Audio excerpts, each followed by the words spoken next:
Assalamualaikum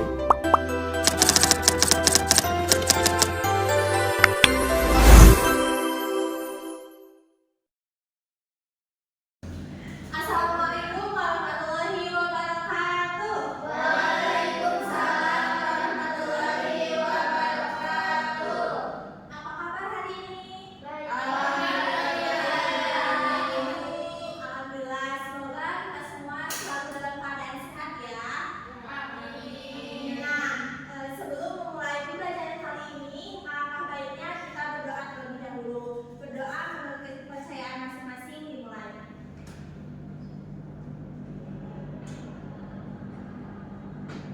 Berdoa selesai. Nah, Ibu akan mengabsen terlebih dahulu ya pada pertemuan kali ini siapa saja yang tidak hadir dan yang hadir. Untuk yang pertama, Fitri, hadir Ibu. Penny, Ibu. Sejak, hadir. Nursipa, hadir. Rian, hadir. Dewi, hadir. Pina, hadir. Ririn, hadir.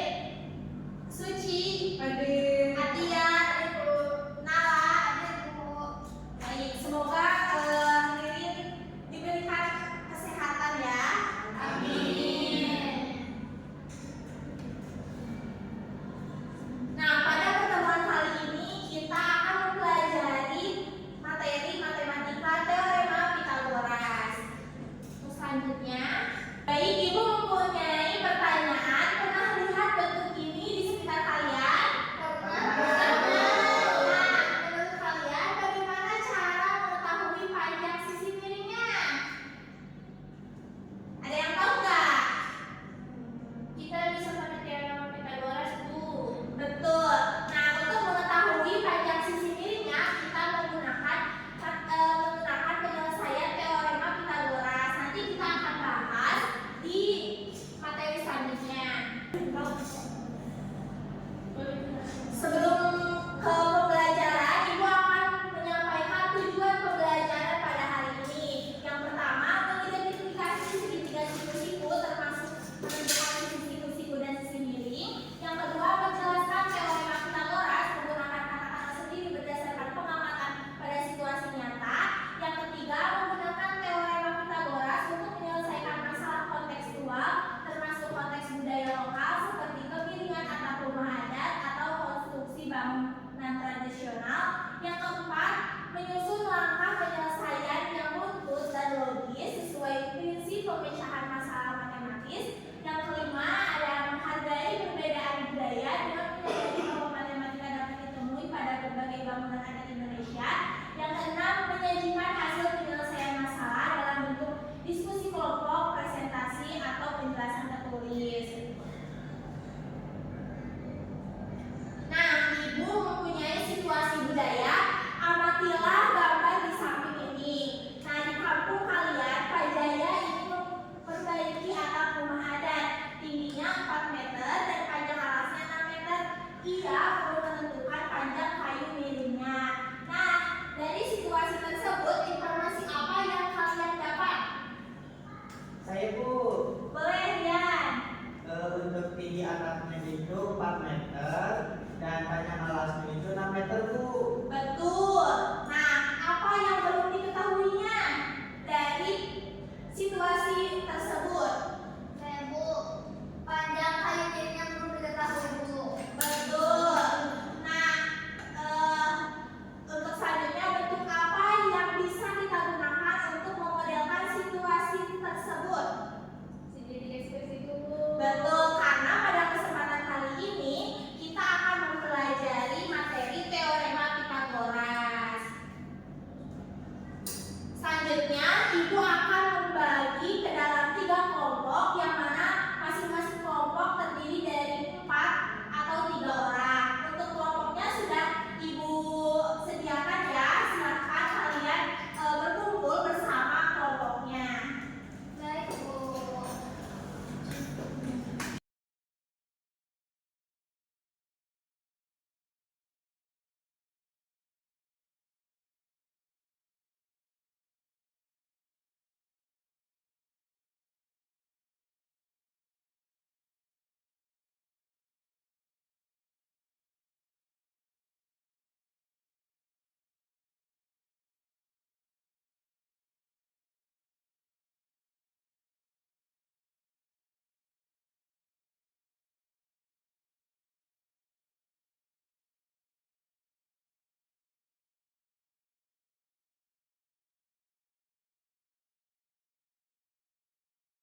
siku-siku dari rumah adat tersebut. Terus kalian amati bagaimana sisi miringnya, terus tingginya. Silahkan kalian diskusi. Ibu akan memberikan kertasnya. Ibu ya.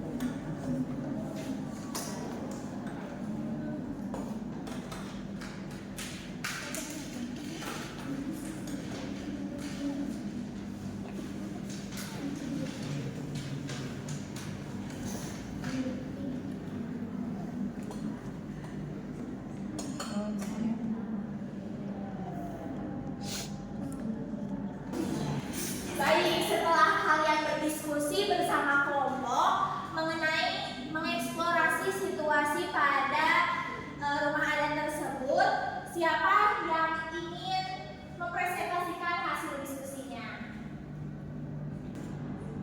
Mau kelompok 1, kelompok 2, atau kelompok 3? Mau Ibu. Boleh. Silakan untuk maju ke depan. Dari gambar ini kami telah mendiskusikan Ibu. Kalau misalnya bentuk atap itu seperti ini, seperti segitiga siku-siku.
Oke, dari hasil diskusi bahan ajar yang sudah Ibu berikan, silahkan kalian untuk mempresentasikan hasil diskusinya. Untuk satu kelompok itu yang presentasinya satu orang saja ya. Ya, Bu. Boleh silahkan untuk presentasi dari kelompok satu terlebih dahulu. Siap, Bu. Sebentar, Bu.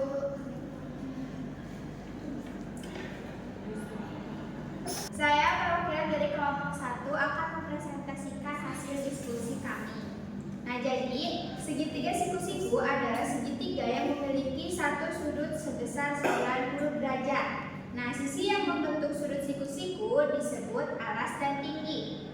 Sisi miring disebut hipotenusi. Baik, terima kasih kepada kelompok 1 yang sudah mempresentasikan. Beri tepuk tangan.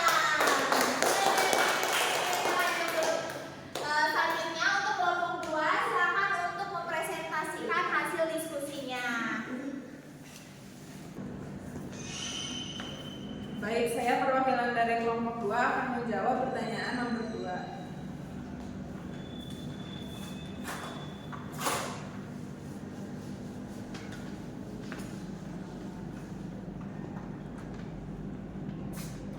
Jadi dalam segitiga siku-siku itu berlaku teorema Pythagoras, di mana disimbolkan dengan A kuadrat ditambah B kuadrat sama dengan C kuadrat.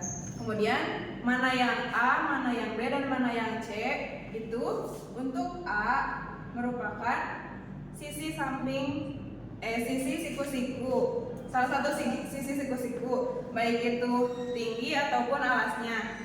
Ini bisa A atau B, ini juga bisa A atau B. Kemudian hipotenusanya disimbolkan dengan C, sehingga berlaku A kuadrat ditambah B kuadrat sama dengan C kuadrat.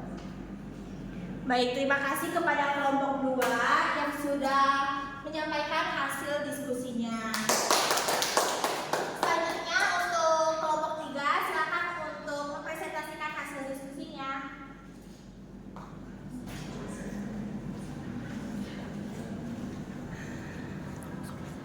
Perkenalkan, saya perwakilan dari kelompok 3 akan mempresentasikan hasil diskusi kami.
Baik, terima kasih kepada kelompok 3 yang telah menuliskan hasil diskusinya. Silakan untuk duduk kembali.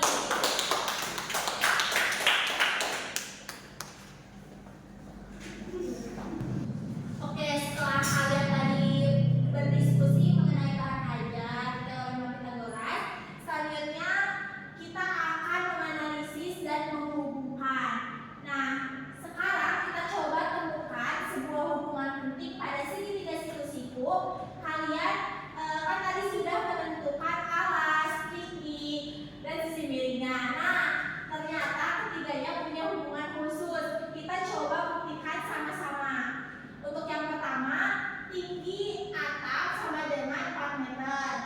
Nah, alas atap sama dengan 6 meter. Coba kalian hitung berapa 4 kuadrat dan 6 kuadrat. 4 kuadrat berapa? 6 kuadrat 36 ditambah 16 52. Oke. Untuk yang kedua, menurut kalian angka tersebut kira-kira berhubungan dengan sisi miring atau tidak? Iya. Apa yang harus dilakukan? Itu Bu menggunakan rumus yang tadi A kuadrat tambah B kuadrat sama dengan C kuadrat. Betul. Nah, kan kalian udah menganalisis dan menghubungkan dari gambar tersebut. Nah, hubungan ini berlaku untuk semua segitiga siku-siku, bukan hanya angka purna saja. Nah, untuk rumusnya adalah A kuadrat tambah B kuadrat sama dengan C kuadrat, di mana A dan B adalah sisi siku-siku dan C adalah sisi miring. Di banyak budaya kita bisa menemukan bentuk-bentuk siku-siku, misalnya pada atap rumah adat lain, pola anyaman bambu atau diagonal lantai rumah tradisional. Nah, semua itu bisa dihitung menggunakan teorema Pythagoras. Jadi konsep ini tidak hanya ada di buku, tapi juga ada di kehidupan kita sehari-hari. Nah, setelah kalian tadi berdiskusi, terus menganalisis dan yang lainnya, kita icebreaking terlebih dahulu sebelum kalian mengerjakan LKPD, latihan soal dan yang lainnya. Coba kalian berdiri.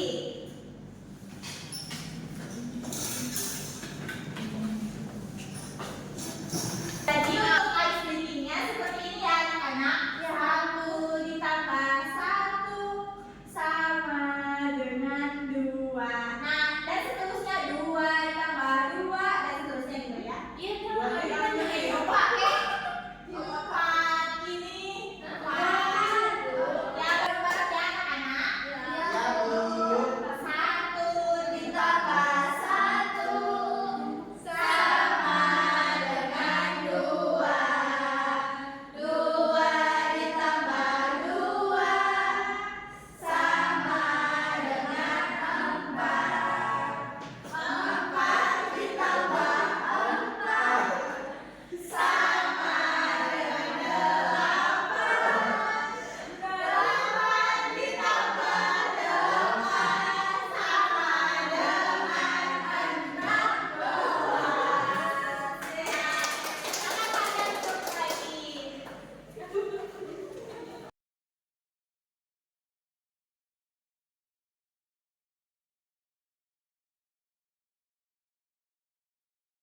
Selanjutnya kita akan latihan. Nah, untuk lembar kerja peserta didiknya sudah ibu siapkan barcode. Silahkan kalian untuk men-scan barcode tersebut. Oke, untuk LKPD-nya silahkan kalian kerjakan dan berdiskusi bersama teman sekelompok kalian. Apabila ada yang ingin ditanyakan, boleh mengacungkan tangan. Ya Bu.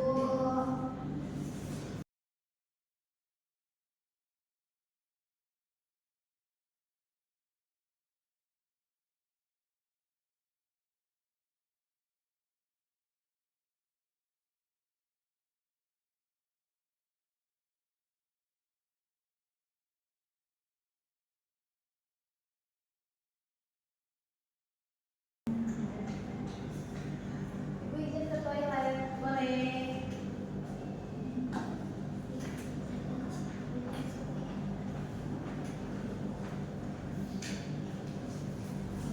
Untuk kelompok ini ada yang ingin ditanyakan? Kali ini betul Bu ini. Ya betul. Aku belajar dulu. Maka yang rumus itu apa yang tadi Pythagoras yang A kuadrat Ya, gambaran sebenarnya C kuadrat. Sip. Ya. Bu mau bertanya? Oh, boleh. Kalau ini dulu ya. Sebentar ya, sebentar dulu. Bentar ya. Ini gimana Bu? Rumus ini Bu? Ya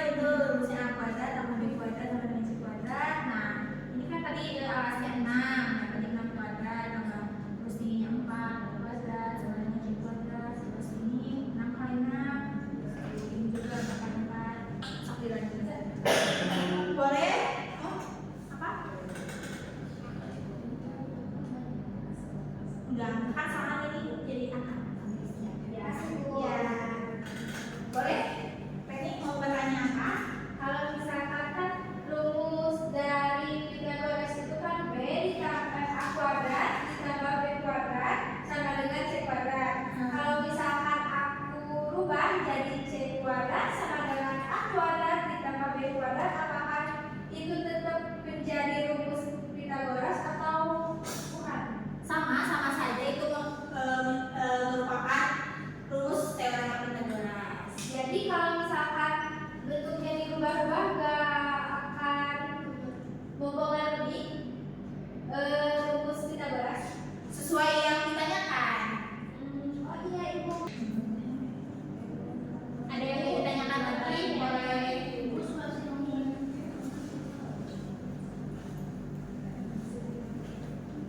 Mau bertanya apa?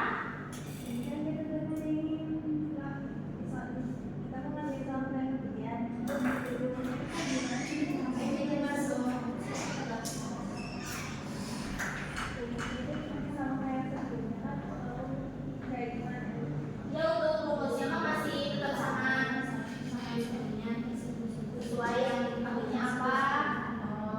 Jadi kan ini kan ada beberapa sementara itu kayak bisa sampai Ya berarti di kolom terdahulu kan kapan, terus nanti dibagi dua gitu, terus ininya ini yang berapa,